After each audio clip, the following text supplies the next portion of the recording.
warahmatullahi wabarakatuh. Kembali lagi bersama saya Epta Aulia dengan NPM A1J02301 pada pertemuan keempat materi yang ketiga. Pada vlog kali ini saya akan membahas tentang teori dan filsafat pengembangan sumber daya manusia. Baiklah, sebelum kita masuk ke inti, kita perlu memahami mengapa teori dan filsafat menjadi dasar dalam pengembangan sumber daya manusia. Menurut Yakin dan Rusdian 2025, manajemen sumber daya manusia memandang karyawan sebagai aset strategi organisasi, bukan sekedar alat produksi.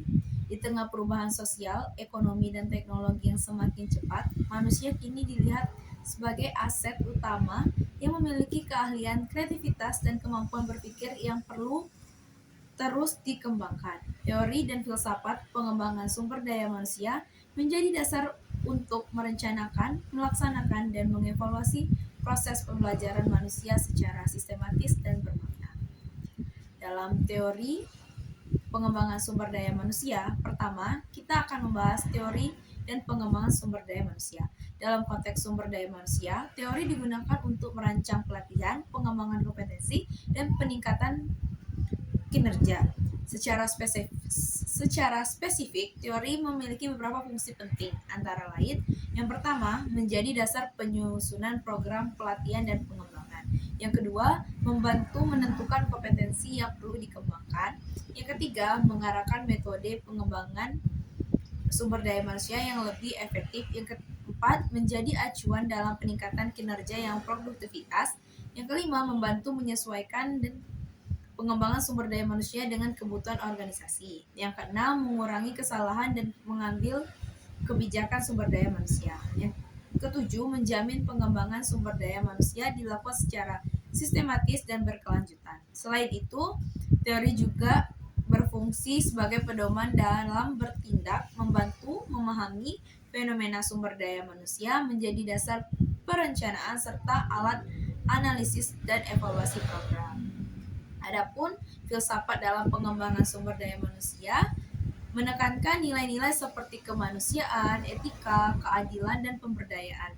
Proses pengembangan tidak hanya fokus pada peningkatan keterampilan teknis, tetapi juga pada pembentukan karakter dan kesadaran akan tanggung jawab sosial. Secara umum, filsafat HRD dibagi menjadi 3 pendekatan, yaitu pendekatan person-centered dan production-centered dan principle problem solving.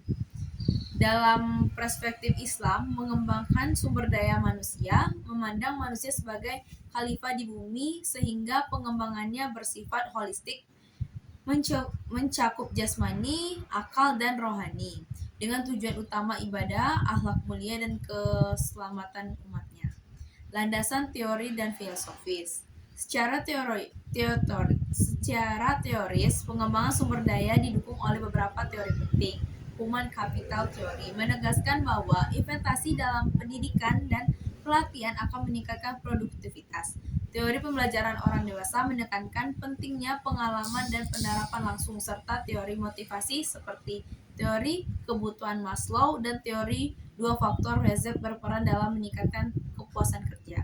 Secara filosofis, pengembangan sumber daya manusia berlandaskan pandangan humanistik yang memandang manusia memiliki potensi untuk berpikir, belajar, dan mengaktualisasi diri. Manusia tidak diposisikan sebagai alat produksi semata, tetapi sebagai aset strategi yang perlu dikembangkan secara menyeluruh. Pihak yang terlibat dan penerapan praktis adalah pihak yang terlibat dalam pengembangan sumber daya manusia meliputi individu sebagai subjek utama, organisasi sebagai perencanaan dan fasilitator, lembaga pendidikan, pemerintahan, serta masyarakat dan dunia usaha.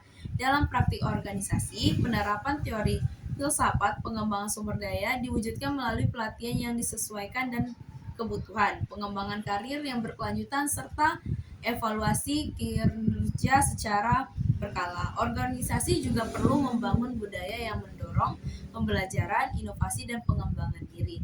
Selanjutnya, yang dapat saya simpulkan dari refleksi materi kelompok 3 ini adalah Teori dan filsafat menjadi fondasi penting dalam pengembangan sumber daya manusia. Teori memberikan kerangka ilmiah dan sistematis, sedangkan filsafat memberikan nilai, tujuan, dan arah pengembangan. Keduanya menjamin pengembangan sumber daya manusia dilakukan secara berkelanjutan, terukur, dan beretika. Sekian materi yang dapat saya sampaikan dalam vlog ketiga ini. Jangan lupa like, komen, dan subscribe. Tunggu di vlog selanjutnya ya.